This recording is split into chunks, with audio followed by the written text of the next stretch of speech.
He handed me the pen like it was nothing. Just a formality, Mom. Retirement home paperwork. You'll love the garden there. I signed. That was the last time I ever signed anything without reading. The next morning, my phone was gone. So was my planner and the spare keys. I'd lived in this house for 41 years, and I suddenly couldn't open my own back door. It's just until the facility tour, said Lorna, my daughter-in-law, setting down a tray of tea I didn't ask for. You tend to misplace things lately. We thought it'd be easier this way. We? Jack and I. We've been talking. A lot. I looked at her hands. Perfect nails, no warmth. My son had married her 12 years ago. I used to say she was modern. What I meant was I never felt safe speaking freely with her. Jack used to laugh when I said that. Used to. They'd come in the night before, arms full of brochures and smiles. You'll love it, Ma. These places are basically resorts now. They've got a hair salon, pickleball courts, even poetry nights. Jack still called me Ma when he wanted something. I didn't want pickleball.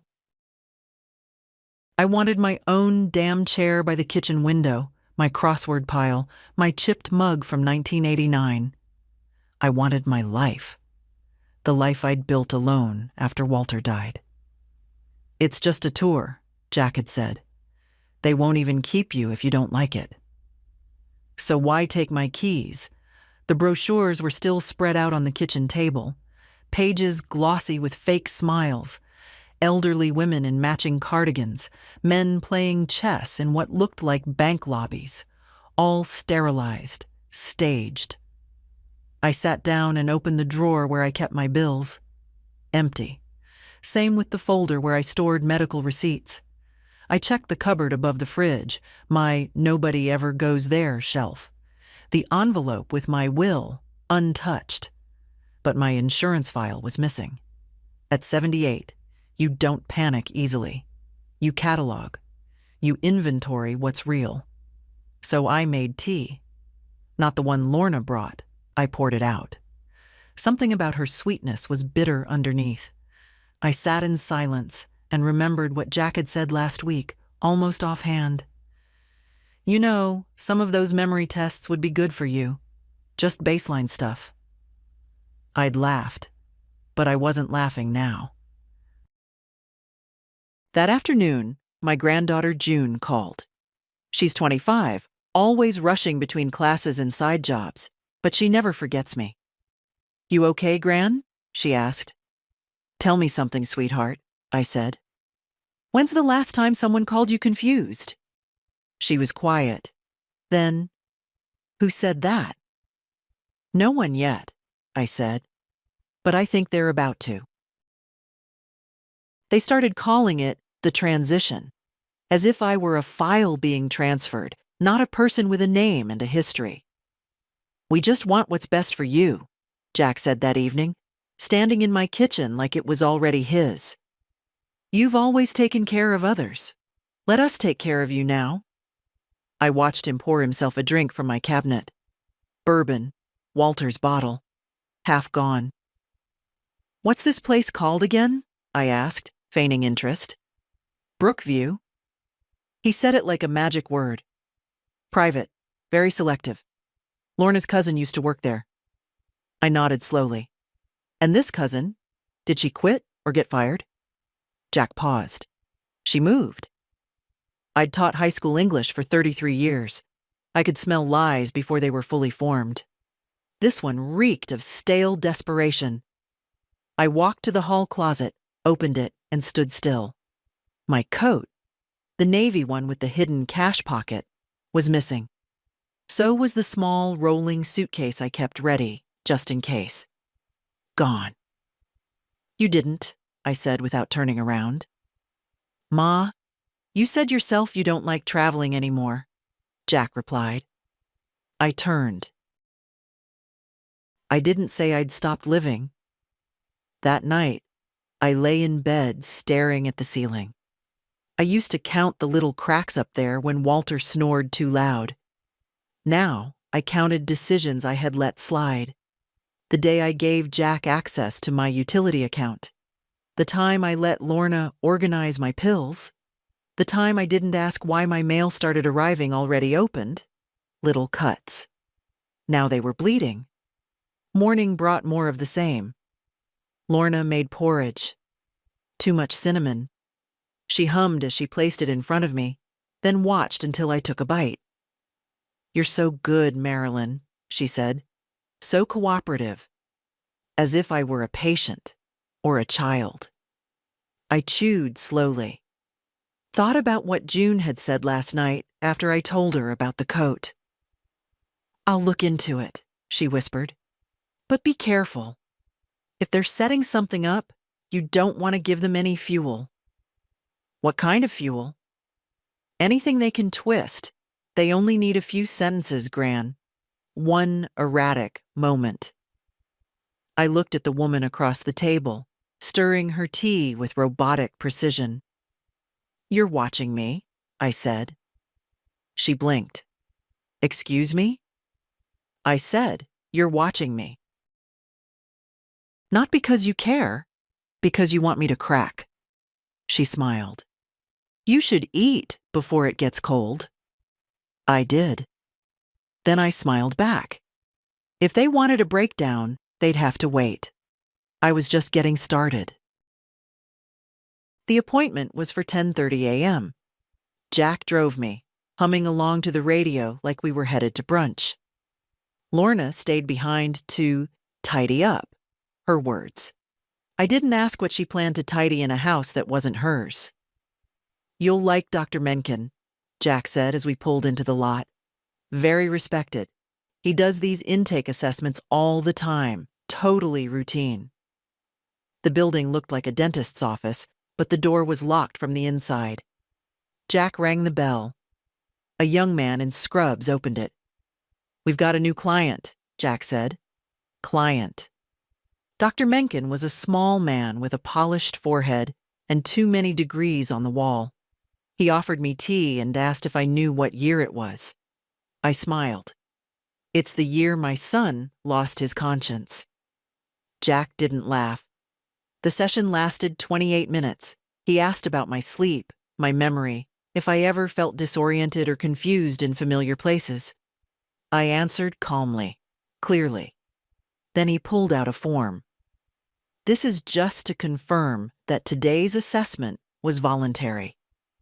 I reached for it, read every word. Then I pushed it back. "Why would I sign something that protects you from liability if I decide to contest your notes?" Dr. Mencken's smile faltered. "I assure you, Mrs. Jacobs, this is purely procedural." "I'm sure it is." Jack shifted in his chair. "Ma, don't make this difficult." I stood. Difficult would be me calling the local news and describing this little trap in full detail. Dr. Mencken glanced at Jack, then back at me. "Perhaps we can reschedule." "No need," I said. "I've seen enough." In the car, Jack was silent. Not angry, not yet. Just calculating. I'd surprised him. He didn't like that. Back home, the air felt different. My books were rearranged. The vase by the window was gone. In its place sat a thick binder labeled Care Planning. Lorna met me in the hallway, her face frozen into something between worry and triumph. "How was it?" "Your trap had a draft." I walked right out. That night, June called again, whispering. "Gran, I found something," she said. "Brookview's not just a senior home. It has a locked unit for patients under psychiatric watch." I closed my eyes. "Gran, that's what they signed for, not a retirement tour. It's a psychiatric evaluation with authority to hold if risk indicators are confirmed." So that's what Jack and Lorna meant by help. They wanted me declared unstable, a signature away from losing everything, my house, my name. I opened my planner. A name was still there, penciled in from years ago. Henry Barker. Lawyer. Old friend. Trusted. I called. "Hank? It's Marilyn. I think I might need a favor. The kind that requires a suit and your old steel voice?" He was silent for a beat. Then, "Where and when?" "Tomorrow," I said, because tonight I needed to sleep with one eye open. The next morning, I dressed with precision. Navy slacks, pale blue blouse, low-heeled shoes. Not elegant, not matronly, just solid. The kind of outfit that says, "I'm still here." June picked me up at 9 sharp. She wore her campus hoodie, hair in a rush of curls, eyes sharp behind her glasses. She didn't hug me. She looked me over, nodded. We were past tenderness now. We were allies. Henry Barker hadn't changed much in 20 years. Still wiry. Still with that slight lean forward, like he was always mid-cross-examination. He greeted me at the door of his office with a firmness that reminded me why I once trusted him with my mortgage, my will, and once, briefly, my grief. "Let's talk about what they tried to make you sign," he said as we sat. I handed him the Brookview file June had pulled together. He scanned, eyes narrowing. "This isn't a residency agreement," he muttered. "It's a conditional psychiatric consent. This clause here, if a physician deems you unfit, they can enact a 72-hour hold, without a court order." "They were going to use Menken's evaluation," I said. But I wouldn't sign. Henry exhaled. "Smart.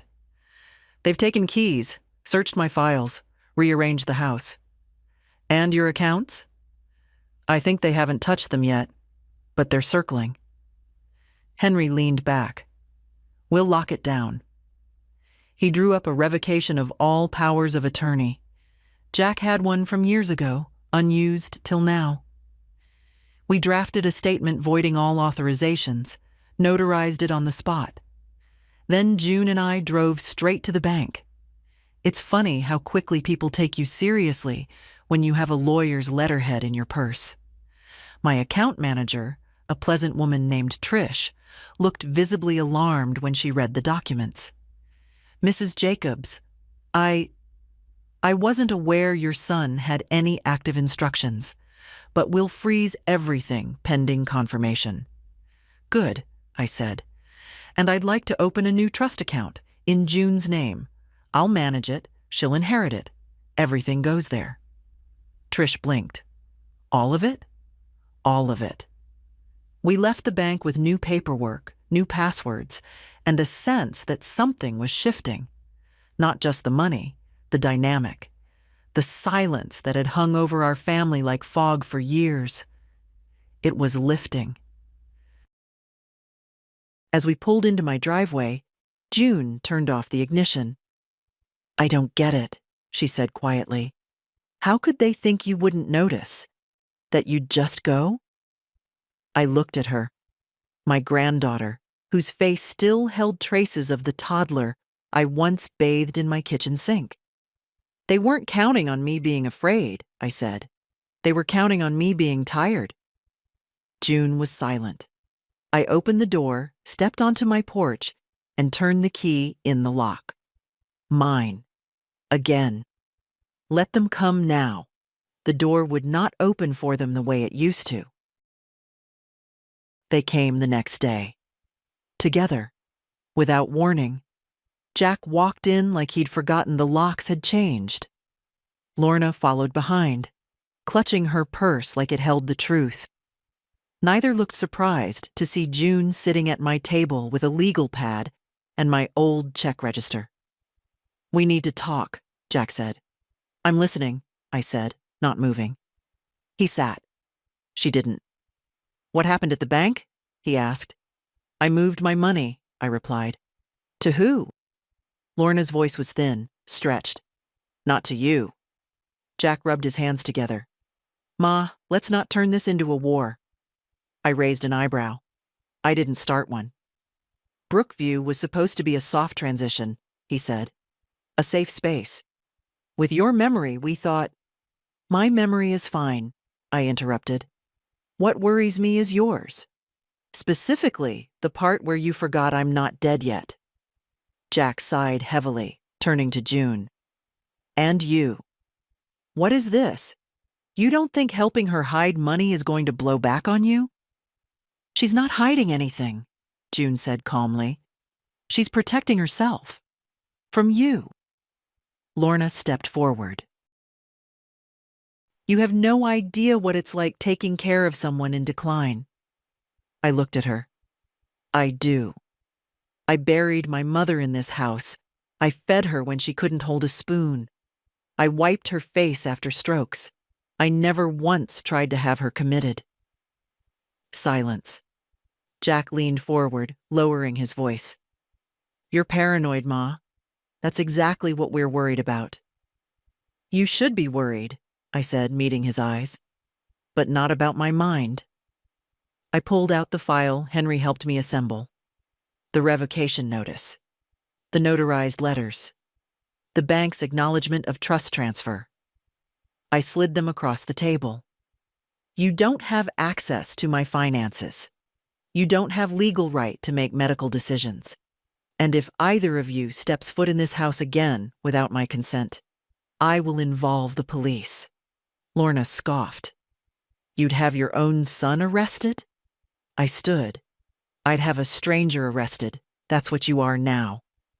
Jack looked stunned, not broken, just paused, like he'd never truly imagined this version of me. You're going to regret this, he said quietly. No, I said. You are. They left without another word. June sat very still. Did I go too far? I asked. No, she said. Not far enough. But we'll get there. That night I made a list. Things they'd taken, my time, my trust, my quiet. Things they'd never touch again. My name, my choices, my house. The next morning, I called Henry again. Ready for the second part? I asked. You mean the will? He replied. Yes, and I want to add something else. What's that? A letter, not to them, to me. Because this wasn't just about protection anymore. This was about reclaiming the pieces I'd let fall and making sure they never slipped again. I woke up before sunrise, as I always had. Old habits, built from years of early shifts and long commutes, don't fade just because no one's waiting at the breakfast table. The house was quiet. Too quiet. No creaking floorboards, no soft hum of the fridge. For a moment I wondered if they'd cut the power. Paranoia? Maybe. Or maybe instinct. I checked the hallway. Nothing out of place. But when I reached the back door, I found the chain latch engaged from the outside. I stood there, hand on the knob, pulse rising. They hadn't left. They'd come back. Quietly. In the night. I went room to room, drawer by drawer. The envelope with my prescription receipts was gone. My planner, again, missing. Even the batteries from the TV remote had been taken. Small things. Like someone was chipping away at the edges of my life, hoping I'd crumble without a scene. At 7:03 a.m., June texted, Gran, everything okay? I had a weird feeling. I called her. They were here, at night.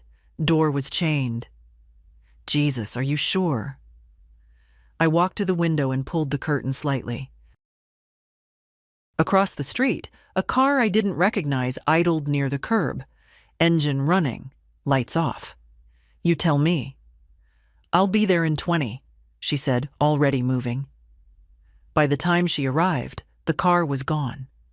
But the air in the house still felt off, like someone had rearranged it while I slept. We checked the garage. My second set of keys, the ones I kept duct-taped under a loose brick, were gone. So was the folder marked Insurance Secondary. Not the primary one, not anything obviously valuable, just enough to make me question my own memory. A campaign of erosion. They're trying to set the stage, June muttered. make you seem unstable, disoriented. And then call Mencken again, I said. Have him document it. She looked at me. It's psychological warfare, Gran. I nodded. Then we'll answer in kind. We spent the next hour installing a simple camera by the front porch and another by the back. June had them tucked in her bag, like she'd anticipated this. We set up cloud backups, alerts to her phone, and I wrote everything down. Every drawer, every document, every odd silence in the house. My memory wasn't just intact. It was becoming my weapon. At noon, I got a call. Blocked number. I let it ring 4 times before answering. Mrs. Jacobs? A man's voice asked. Yes. This is Paul from Brookview's intake team. We were told you might be joining us this week. Just checking if you had any questions before Friday. I sat down slowly. Who told you that? There was a pause. I'm not sure. Your file came through administrative prep. Everything looks good. Insurance, documentation, physician's referral. I have not agreed to anything. Oh, he said, voice tightening. That's not what we have noted. I hung up. They've submitted my intake, I said aloud. June looked up from her laptop. What? They're not planning anything. They already did it. She sat back, stunned. I stood and walked to the fireplace mantel. The photo of Jack at his college graduation stared back at me. His eyes were softer then. He used to call me his best friend. That boy had vanished, and someone cold had taken his place. That night, I locked every door with new bolts. June stayed on the couch. I didn't ask. She didn't offer. It was understood. This was war, and I wasn't sleeping alone on the front line. Around 2 a.m., the motion alert chimed. Front porch, movement detected. June and I both snapped upright. I opened the app. There they were. Jack, standing just outside the frame. Lorna behind him, holding something. A folder, maybe. They didn't ring the bell. They just stood there, waiting, watching. After a minute, they turned and walked away. June exhaled. They're still trying to spook you. No, I said, closing the app. They're waiting for me to break. But I wasn't going to break. Not now, not ever. I met Henry in the park. Not his office. The park. That was his idea. Neutral ground, no walls, no signatures. If they're watching you, Marilyn, they're not watching me. Yet. He sat on a bench beneath an old sycamore, a folder on his lap, a pen already clicking in his hand. The man hadn't aged well. His back was slightly hunched now, and his eyes had that weary softness that comes from too many years listening to bad people justify worse things. But when he saw me, he stood. You look steadier than you did last week. That's because I'm done being nice. He nodded. Good. Let's get to it. He laid out the timeline as we knew it. The false paperwork. The unsanctioned referral to Brookview. The tampering at the house. The psychological evaluation I refused to sign. The hidden cameras. Now capturing nightly trespasses. They'll deny it all, Henry said. Say it was concern. Say you misunderstood. I didn't. I know. But courts don't deal in feelings. They deal in paper. I handed him mine. Everything June and I had documented, down to the photos of moved objects and footage of Jack on the porch at 2 a.m. Henry skimmed, lips tightening. This is stronger than I thought. Strong enough to stop them? Strong enough to embarrass them if it goes public, which is often more useful. I looked around the park. Kids on scooters, a man walking 2 fat dogs, a young couple on a blanket, fingers tangled. I'd brought Jack here when he was 6. with his red kite and a peanut butter sandwich he refused to eat because I'd forgotten to cut the crust. That boy was long gone. "Marilyn," Henry said, softer now. "Do you want to take this to court?" "I want them out of my life. Their hands off my name, my money, my rights. I want my doorbell to mean a neighbor with cookies, not an ambush." He nodded. "Then here's what we do. We start by filing a cease and desist for harassment and unlawful entry. We deliver it in person, through my office. Let them know we're watching now. Next, we petition the local board to investigate Brookview's intake procedure. If your name is still in their system, we request removal under duress and falsified consent." "And Jack?" "We wait. He'll make a mistake. People like him always do. You just make sure the cameras are charged." We sat for a moment longer, not speaking. Then I said, "Henry, why did you take this on? You're retired. You don't owe me anything." He looked at me. "You taught my daughter how to read, remember? Back when she stuttered so bad she couldn't get through a sentence without crying. You made her stay after class. Every day. You made her believe she could speak." He smiled.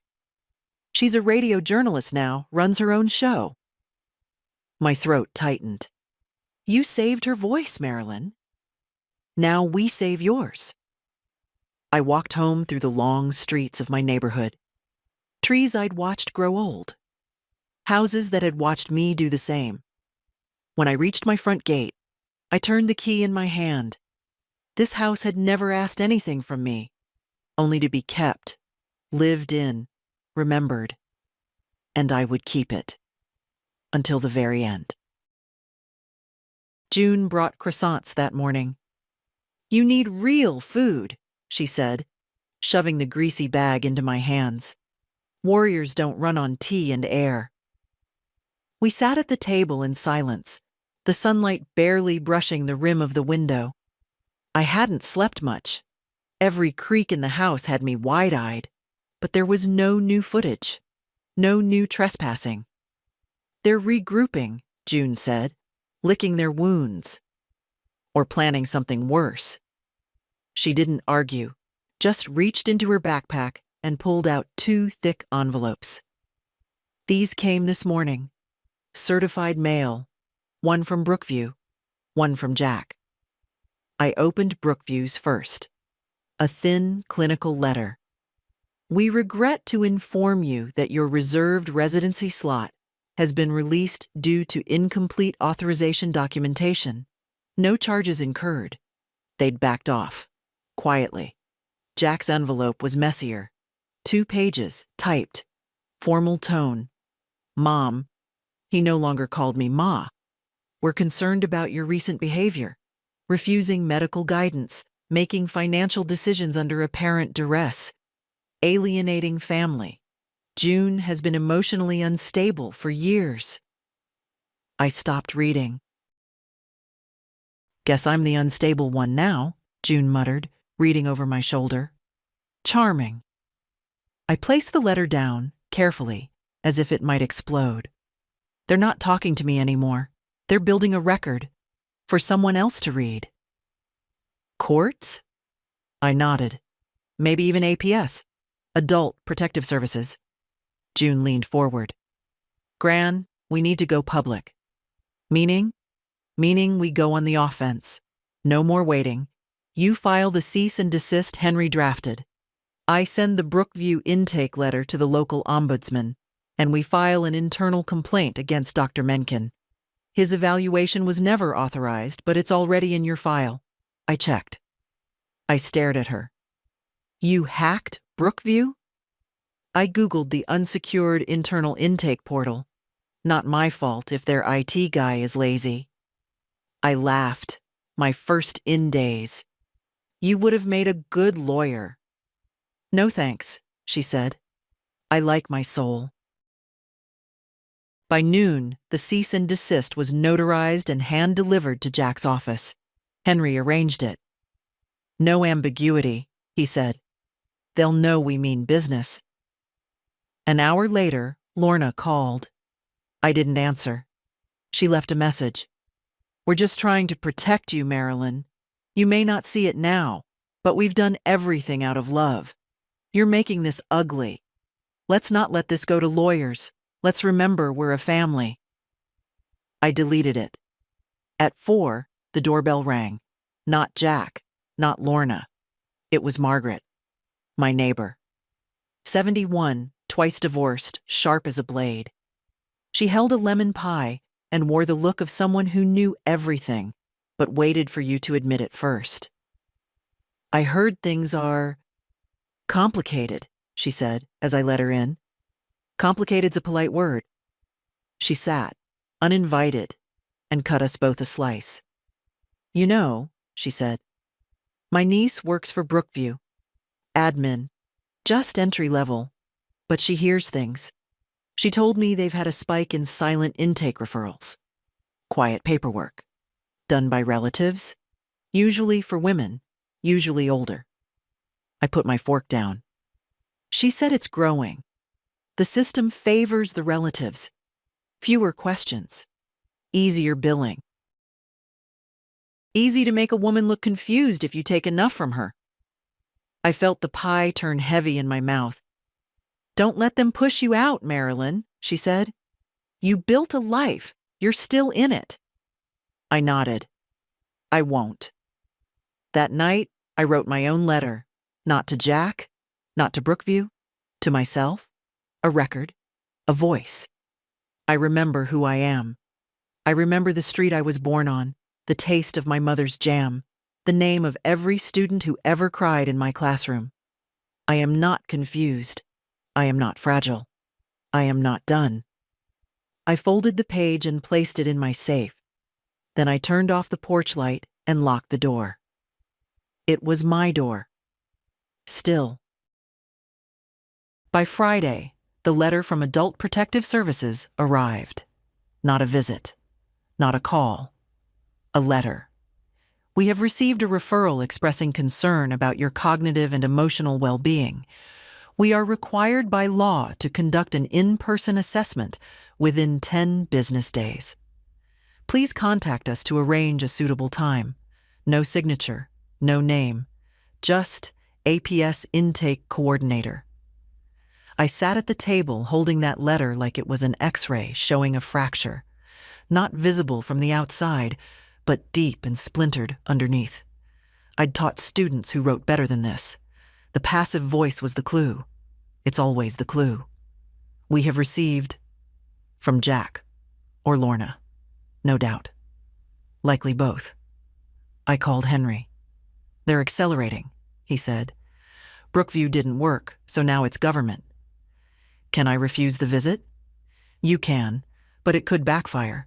If you look evasive, they may escalate it to a formal court evaluation. And if I let them in? You let them see you, on your ground, with your people. I turned toward the hallway where June was half asleep on the couch, wrapped in her oversized cardigan, textbooks open beside her. My people. I called the number, scheduled the visit. Tuesday, 11 a.m. I wasn't afraid. I was furious. We spent the weekend preparing, not hiding things, not adjusting for show, just organizing, reclaiming. I cleaned the pantry. June replaced the batteries in the smoke alarms. We made a folder with my full medical records, bank statements, notarized legal documents. We printed photos. June even pulled up a video of me teaching. A grainy clip from some school reunion where I stood at a chalkboard laughing. She needs to see the full you, she said, not the version they painted. On Monday night, Margaret came by again. They'll look for confusion, she warned. So give them clarity, not answers, clarity. Show them what matters to you. I slept in my own bed that night, sheets crisp, windows open. For the first time in weeks, the wind sounded like something other than a warning. Tuesday morning came bright and sharp. The APS worker arrived on time. A woman in her early 40s, thin face, blue blazer, clipboard held like a shield. Her name was Nora. "Thank you for agreeing to meet," she said, polite but watchful. "Thank you for coming." She looked around as she entered, not nosy, just scanning. June sat nearby, notebook open. Nora glanced at her. I'm Marilyn's granddaughter. I live here part-time. Do you have legal authority?" "She's here as my guest," I interrupted. "She's not speaking for me." Nora nodded. "Then let's begin." She asked about my routine, my memory, my medications, whether I had trouble managing finances, whether I knew today's date, the name of the current president, where I kept my birth certificate. "I could show you the drawer," I said. "But I think you'd rather I say it." She smiled faintly. "If you like," I told her. We walked through the house. I showed her my calendar with appointments neatly penciled in, my checkbook balanced to the cent, my garden journal. I still logged rainfall, even if I rarely planted now. She paused at the photos. "You were a teacher?" 33 years, English and civics." She looked at the wall of faces, students, colleagues, Walter with his mustache, Jack as a boy with 2 missing teeth. "You're close with your son?" "We were." "And now?" "He filed paperwork to commit me, without cause, without consent." Nora's face didn't change, but her posture did. "I see." I handed her the documents, Henry's letters, the notarized revocations, the Brookview letter, even Jack's typed concern. She read in silence. When she finished, she looked up. "You're more prepared than most." I had to be. She packed her folder. "I'll file my report by Thursday. I don't expect any follow-up." I nodded. "Thank you." As she stepped onto the porch, she turned back. "For what it's worth, I've seen a lot of situations like this. Not all of them end with someone still standing in their own home." I smiled. "I'm not done standing." She left. June exhaled beside me. "Well?" I looked around. "I think we just won a round." And I hadn't raised my voice once. Jack showed up 2 days later. Alone. No warning, no smile, no car idling at the curb. Just a knock. 3 sharp raps like he was still entitled to this door. I opened it halfway. "You came without your guard dog," I said. He sighed. "Can we talk?" "That depends. Are you here as my son or as someone preparing legal strategy?" "I'm here because I don't recognize what's happening to us." I let the door swing open. "Come in, but leave the performance outside." He stepped in like a stranger, his eyes moving across the room like he was expecting something different. Maybe he thought I'd be frailer. Maybe he wanted me to be. June wasn't home? I had asked her to take the afternoon for herself. I needed this one-on-one. He sat at the table, hands folded in front of him. Neatly. Calculated. Still my son in face, in voice, but not in presence. "You called APS," I said flatly. "I was worried. You filed a psychiatric referral under my name. You lied about consent. You submitted financial documentation that didn't belong to you. That's not worry. That's erasure." Jack looked down, then up. "You were slipping, forgetting things." "No." "I stopped telling you things." He winced.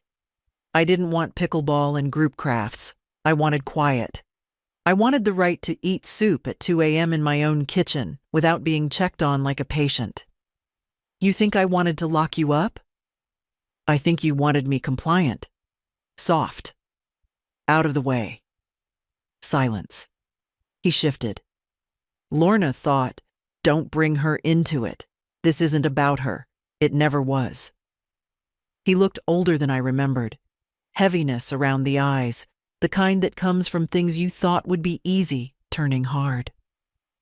I thought I was helping, he said. It started small, reminders, bills, errands. Then one day I realized you didn't need me, not in the way I needed you to. I sat across from him. You needed me silent. No, I needed you, softer, less sharp. I didn't want to fight. Then why did you declare war? He leaned back, defeated. I was angry, he said quietly, that you gave June the trust, that you shut me out. You never asked why. I didn't want to hear the answer. I nodded. And now?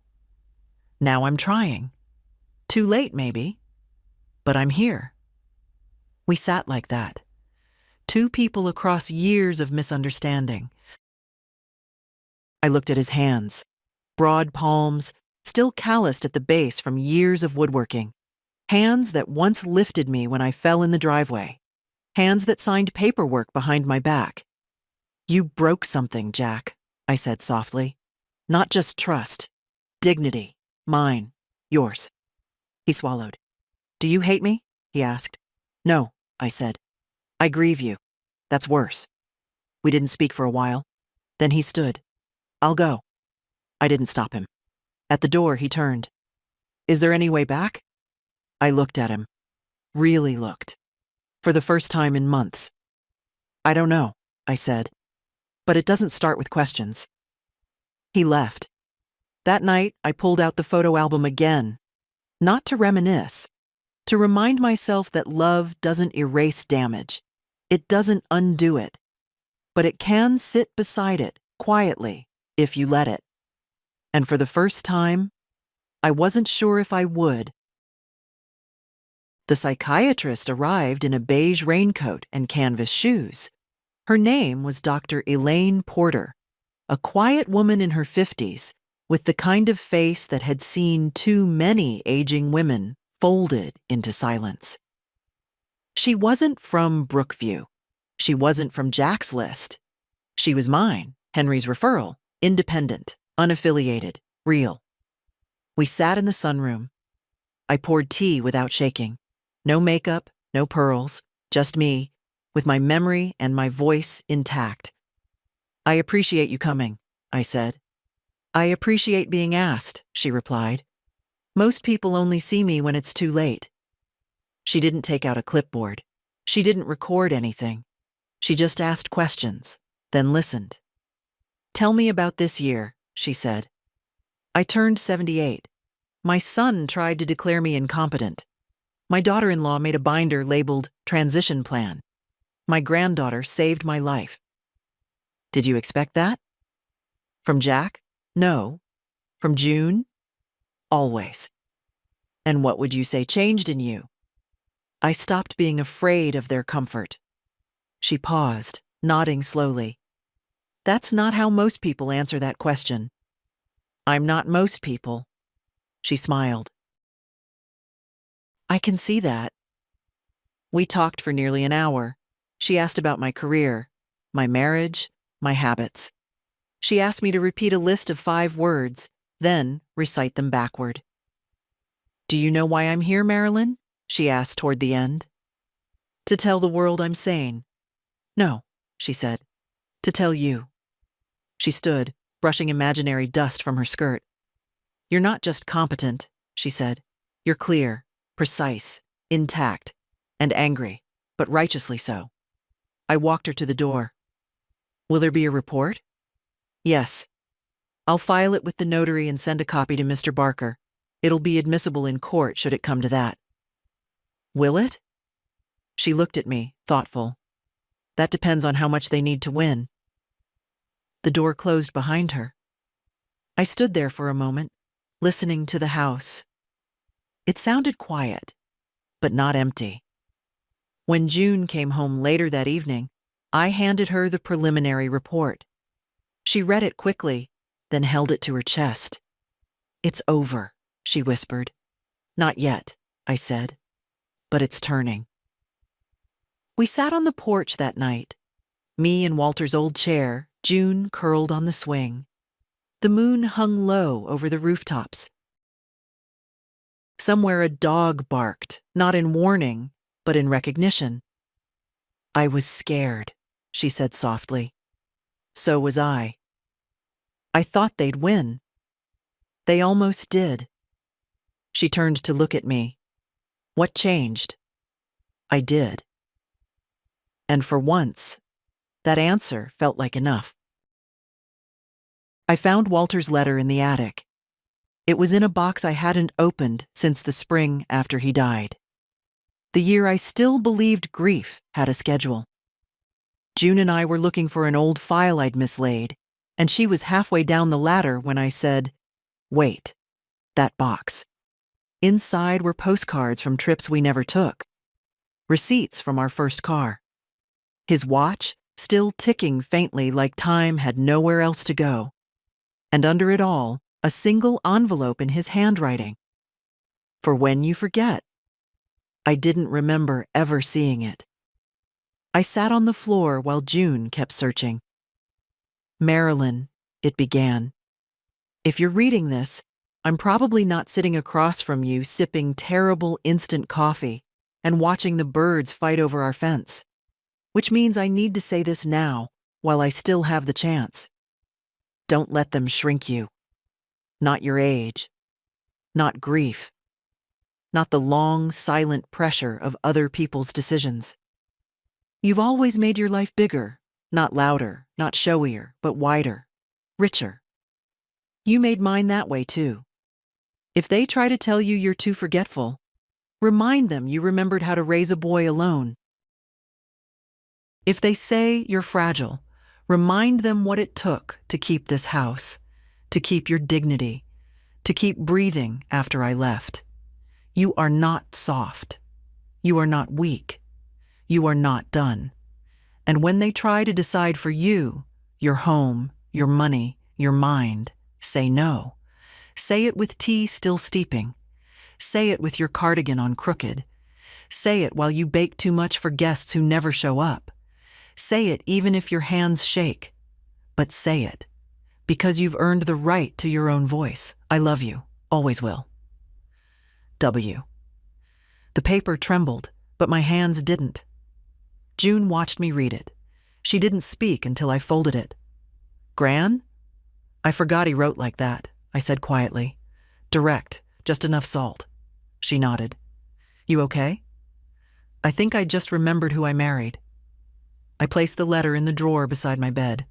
Not hidden, not displayed, just close. That night, I couldn't sleep. Not from fear, from clarity. I walked through the house, not to check locks, not to scan for shadows, just to feel it. The floor still creaked in the hallway near the bathroom. The front door still stuck in the corner when it rained. The second stair still moaned when you stepped just right. These weren't flaws. They were reminders. I opened the cupboard where I kept the mixing bowls. One still dusted faintly with flour from the last time Reed visited. I thought about baking, about calling Margaret, about nothing at all.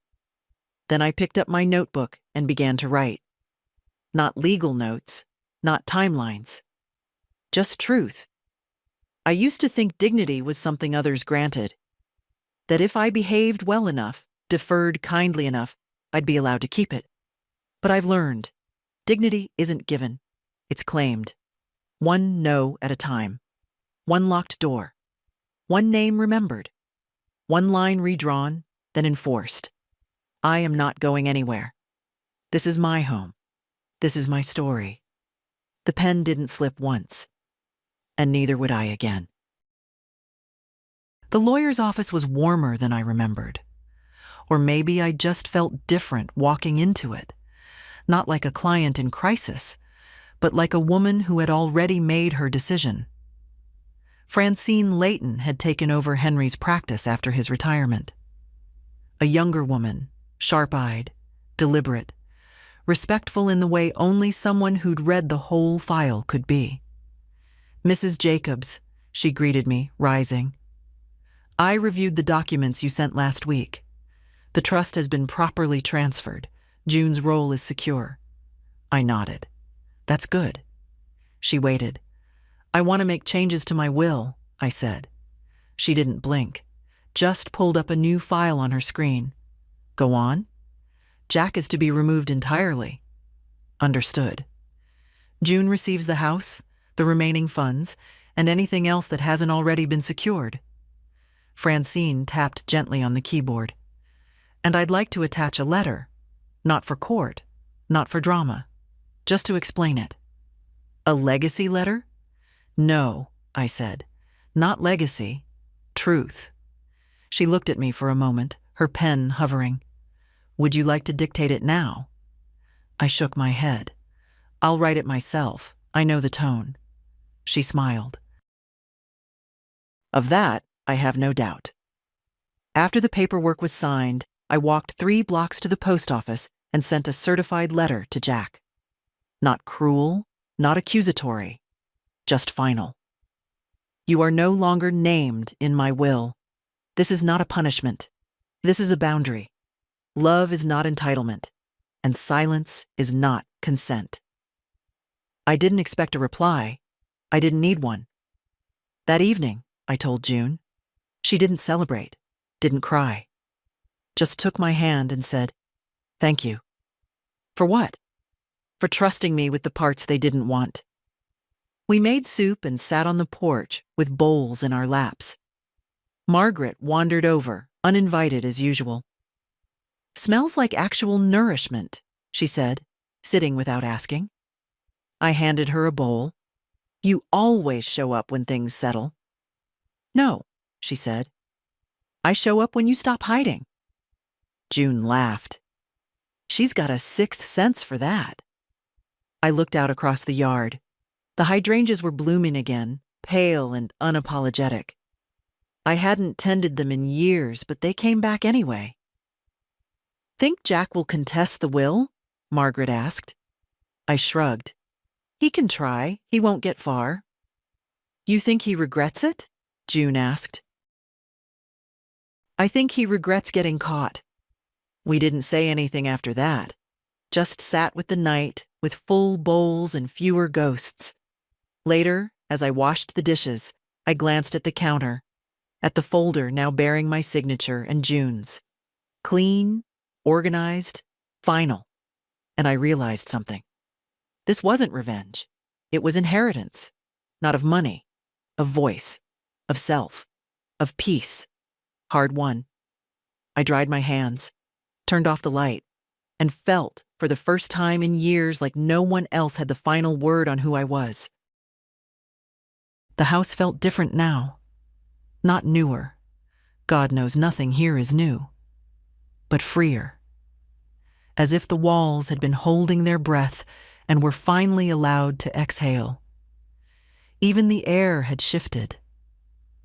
I could feel it when I opened the front windows that morning. Light came in without hesitation. Margaret said it first.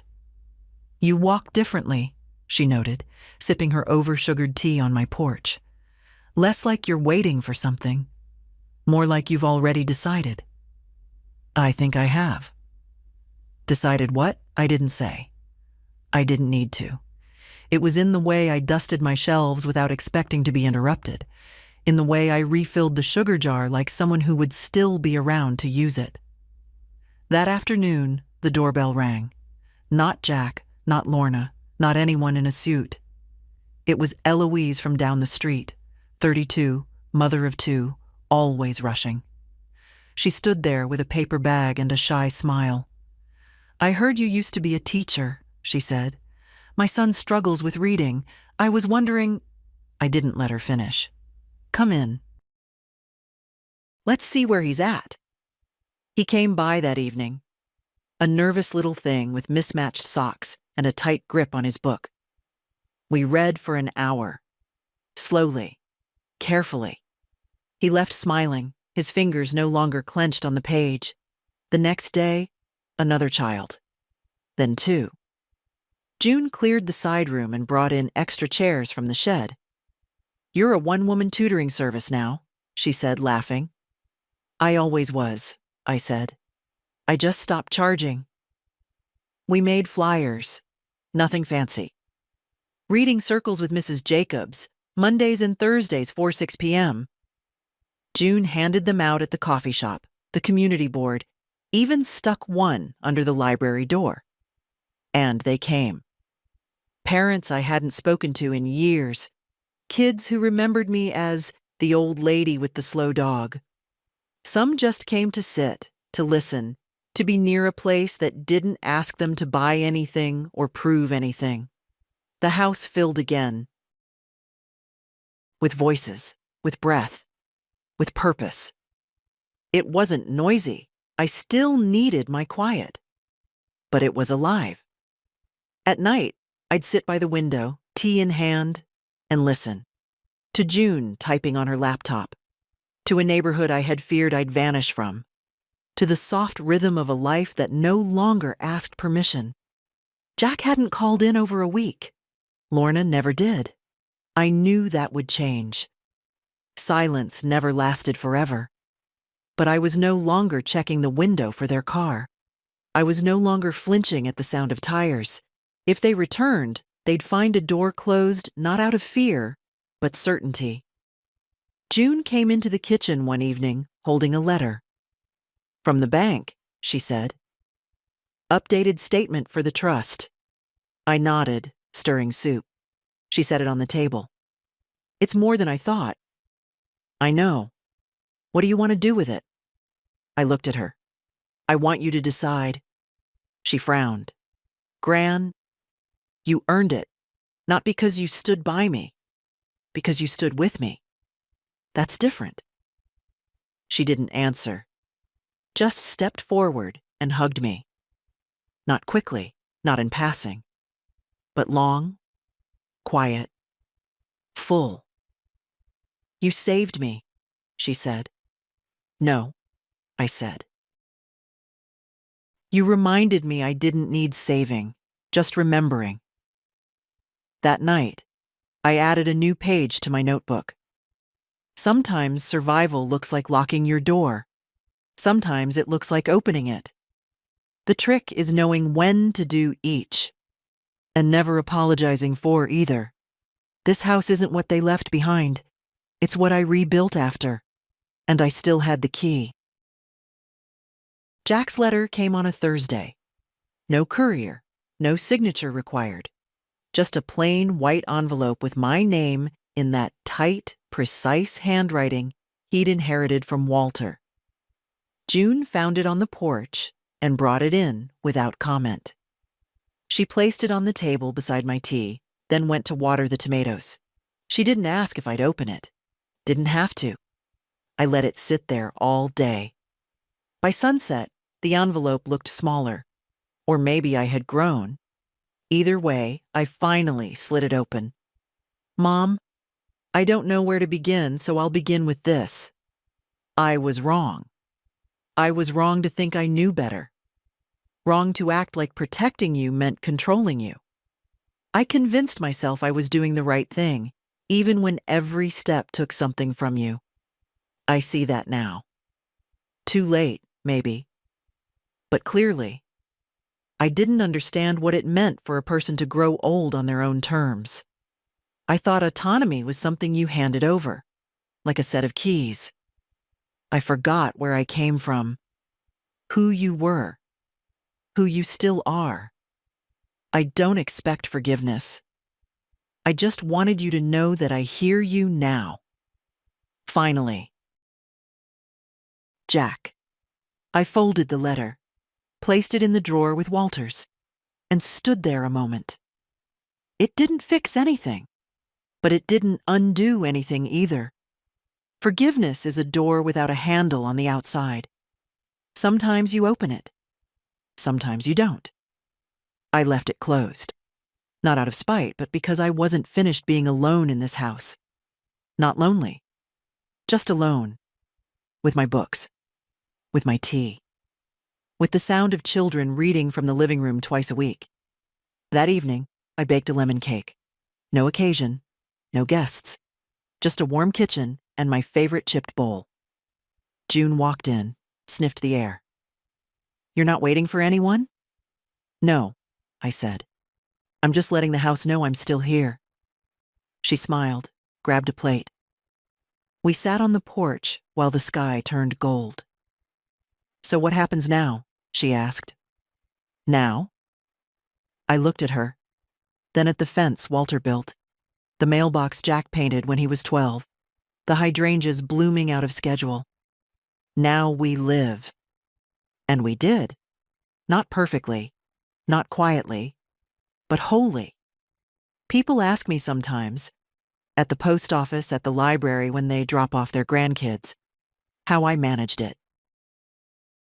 How I kept the house, how I kept my name. And I tell them the truth. I didn't win because I fought hard. I won because I remembered who I was before they told me what I wasn't. So if you're reading this, and you've been made to feel like your story ended while you were still in it, let this be your reminder. You are not done. And if this story moved something in you, share it. Save it. Pass it to someone who needs to hear their voice again. Let them know. We're still here. Still in our homes.